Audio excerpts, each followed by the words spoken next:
Hi everybody, welcome to the first of our video devotionals this week leading up to Easter 2021. We're going to be basing our devotions on the book of John, particularly the chapters leading up to Jesus' death on the cross. And today we're going to be looking at John 18, which sort of focuses on Jesus' disciples going over to an olive grove, which other Gospels talk about as the Garden of Gethsemane, and then Jesus' subsequent arrest after that as well. You can maybe hear in my voice I've had a touch of the old man flu over the last couple of days. I actually lost my voice completely over the weekend, and some would say that was a good thing. Um, but I really appreciate Stephen Hutchinson just waiting for me for my voice to sort of be restored a little bit so I could record this right at the last minute and uploading it. So thank you, Stephen. Really appreciate your patience and your grace in that. So we're looking at John 18 today, and I'd love you to turn there if you have a Bible or on your phones. And I simply wanted to ask three questions that I guess were coming out to me as I was reading the passage, and I want to encourage you to consider this week as we prepare our hearts for Easter celebrations this coming weekend. The first question was based off the second verse of John 18. And Jesus and his disciples have gone over to this olive grove, and it says this in verse 2. It says, "Now Judas, who betrayed him, knew the place because Jesus had often met there with his disciples." So this olive grove was a familiar place. It was a place of encounter where Jesus had met with his disciples. And my first question that came to me, and I want to pose to you today, is where is a place that Jesus has met you in the past? Where is the place that Jesus has met you in the past? Maybe it's a physical location, as in this part of the story. It was an olive grove. It was a place that they went to regularly. And maybe there's a place, a beach, a mountain range, a retreat center, even a chair that you have often had times of encounter. We know that God's Spirit lives in us as believers in Jesus. We know that He is with us wherever we go, in the midst of washing up dishes as well as in the midst of singing worship songs. But there are physical places often that have been real markers in our lives that have become places of encounter. Maybe there are passages in the Bible have become like life passages or promises that God has just spoken to us and embedded deeply, burned deeply within us, that every time we read them, we remember and reflect on how God and Jesus has met with us through that in the past. And as I was thinking about that, thinking about familiar places of encounter in my own life, I remember I studied for a term at Bible school in Sweden back in 2008.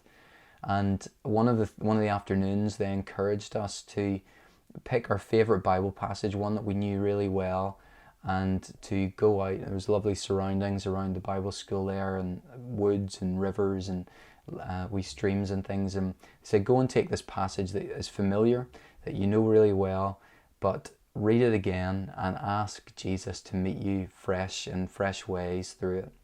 And I have to confess, my heart was a little bit wrong motives, because I was just thinking, the first passage that came to mind was John 4, the passage of Jesus with the woman at the well, and I had the privilege of speaking on that in a church before, and I'd read it lots of times, and I sort of felt like I got the gist of the story, and I was kind of thinking, what's God going to say different, this time in this familiar text that I know fairly well.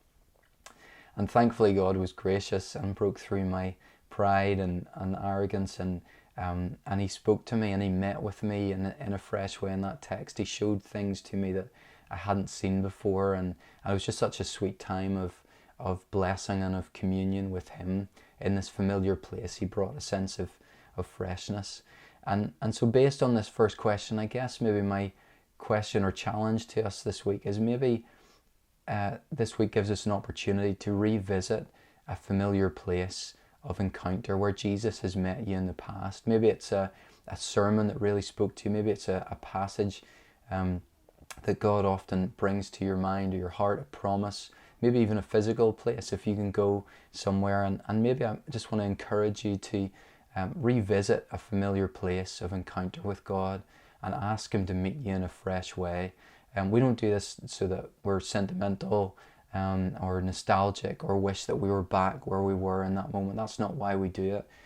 But we do it being aware that God has met us in a particular place in the past, and asking Him to breathe a freshness and a new life into a familiar place. And the Psalms are full of this. David so often said when he couldn't make sense of his present, when all the things around him were difficult, often he would say, to this I will remember the years of the right hand of the Most High. He would remember the goodness of God, the faithfulness of God, the times when God had met him before, not to go back there, but to remember the God who had been with him then and who was with him now. And so revisit a familiar place this week and allow God to speak to you and meet you in a fresh way through that.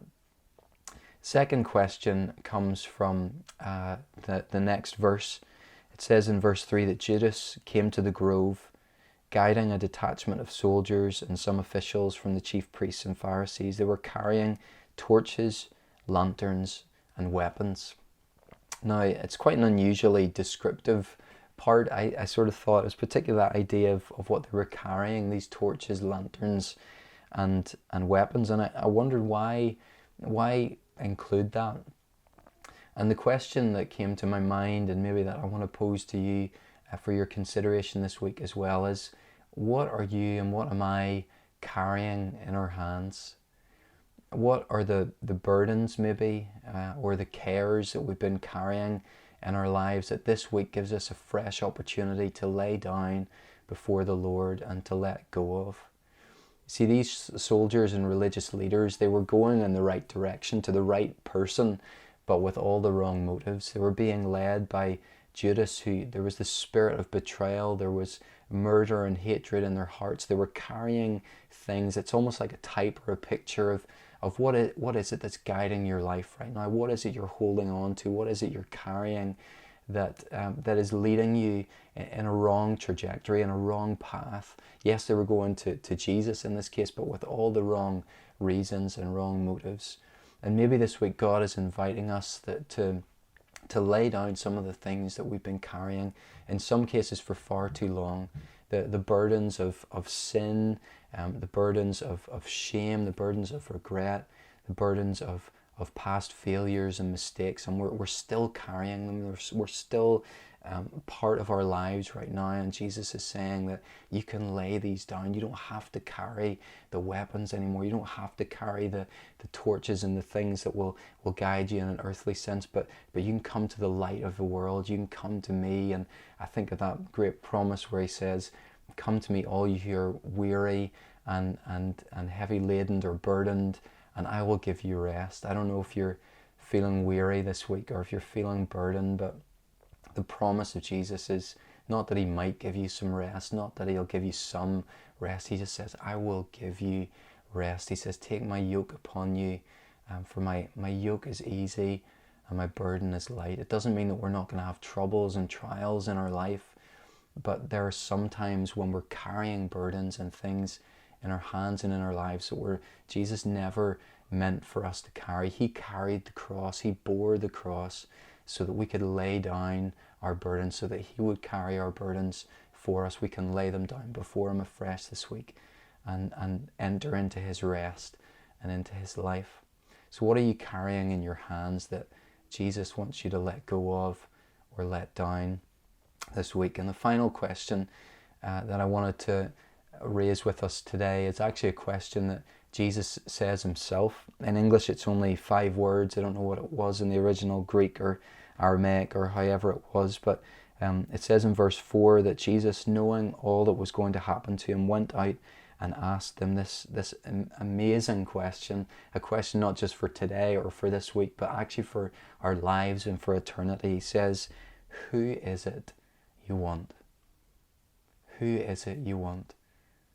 And I love the fact that Jesus was asking a question. It wasn't about what do you want? It's who. And so often we can spend so much of our lives focused on the what kind of job I'm going to have, what kind of salary I'd like to have, what kind of person I'd like to marry, what kind of car I'd like to drive, the what. And don't get me wrong, some of those things are good and important things. But the most important question that we can think about in our lives is the who. It's Jesus. Who is it that we want in our lives? And of course, these guys answer Jesus of Nazareth. They have the right answer. They have the right name. And Jesus says, I am he. And when he said, I am he, they drew back and they fell to the ground.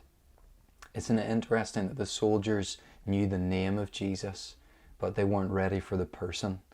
They didn't know who the person was.